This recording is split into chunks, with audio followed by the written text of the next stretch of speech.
Hello, and welcome to another episode of AI in the Classroom Daily. This is a podcast helping educators make sense of AI without the hype. I'm Dan.CoganDrew, co-founder and chief academic officer here at Newsela. And transparently, I use AI as a thinking partner in preparing each of these episodes because I think the best way to talk honestly about AI in education is to work with it openly.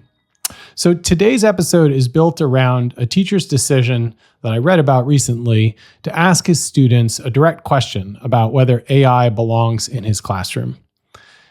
We've heard anecdotally about commencement addresses where the speakers were booed for mentioning AI, and we've seen poll data indicating that this generation of students is deeply skeptical about the role of AI, not only in the classroom, but in their lives after school.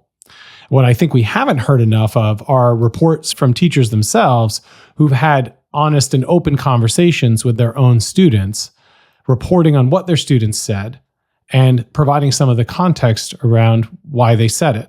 So I want to give some time today to one teacher's report on this, and I want to offer an invitation to teachers everywhere who want a platform to get their own stories from the classroom heard by a wider audience.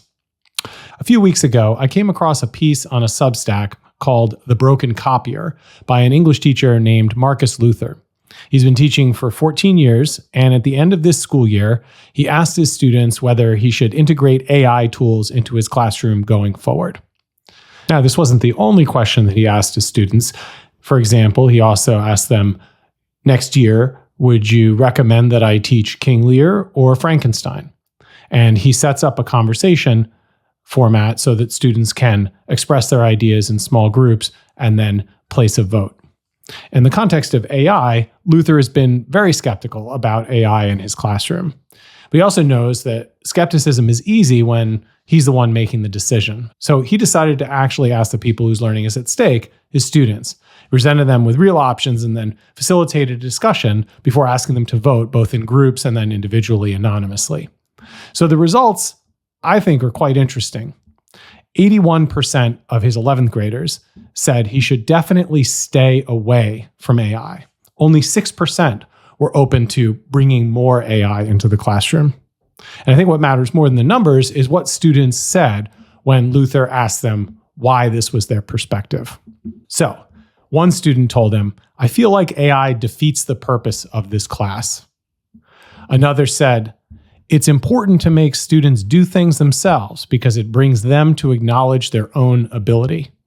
And a third said something I really appreciated. He said, "If I use AI on my work, I would feel way less accomplished." What surprised Luther this year was how students' reasoning had changed. They understood AI better than the year before. They'd been exposed to it more. Some even use it for homework, but they understood it better and they liked it less. Students who acknowledged the potential uses like brainstorming or revising still didn't think that it belonged in an English class. One student put it this way, "If somebody wants to go into a job that requires AI knowledge, this class isn't the space to learn it."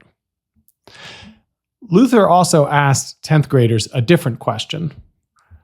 Should there be more, the same amount, or less technology in their classrooms?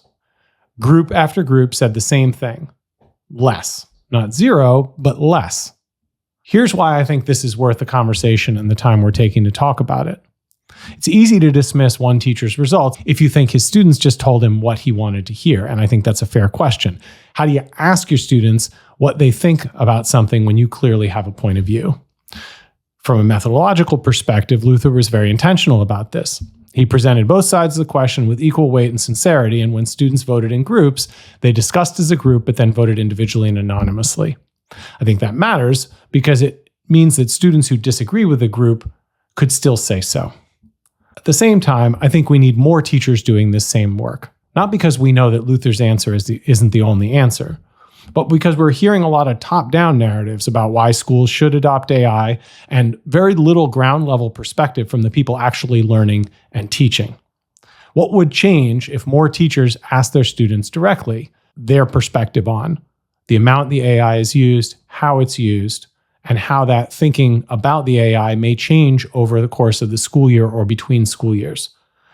If we didn't just hear what students think, but also heard from teachers what surprised them, what shifted in a teacher's perspective after hearing students, I think we would start to get into a bit of a normalization of, I used to think, but now I think, which to me is one of the most powerful lenses through which we can reflect on educational practice, is that change over time, especially in a space like AI in education, where we are in an enormous state of flux, change over time has to be normalized. We have to be able to learn from our experience through reflection and think to ourselves, I used to think X, but now I think Y. So my invitation is that if you've had a conversation with your students about AI in your classroom, and that conversation changed how you think, if you used to assume one thing and you think differently based on what your students told you, I'd really like to hear from you. I'm not trying to collect a lot of data here or run a study. My goal here is to surface more of the voices, like Luther's, that are recounting what students are actually saying. And I think that really matters at this moment in time so that we can have a more balanced perspective, not only from the anecdotal stories that we hear on social media and the poll data that we're seeing, but I think we need to get more of the students' perspective, like we heard from Luther, about what goes into their perspective. So you can reach out to me at Dan.CoganDrew at newsella.com. I would love it if you just tell me about the conversation you had with your students. We can set up time to talk. If it makes sense, you can come on the show and you can share what you learned. Not just about what your students think, but how to ask genuine questions when you have your own perspective. And I would love it if there is a before and after, a realization that you came to. You began the conversation with your students with one point of view and ended with another. And that could have happened over the course of the year, or it could have happened within a single conversation, as Luther is describing here. So I want to give big credit to Marcus Luther for writing this piece and sharing it on the Broken Copier. If you're not already reading his Substack, I highly recommend it. I'm going to continue reading it going forward. And as we're heading into the middle of the summer, I'd love to leave you with a couple of questions as you're thinking about refreshing your approach for the fall. Have you asked your students directly what they think about AI in your classroom? If you have, did what they said surprise you? If you have stories that you'd like to share, I'd love to find the time to talk. As always, thanks for listening to AI in the Classroom Daily, and we'll see you again tomorrow.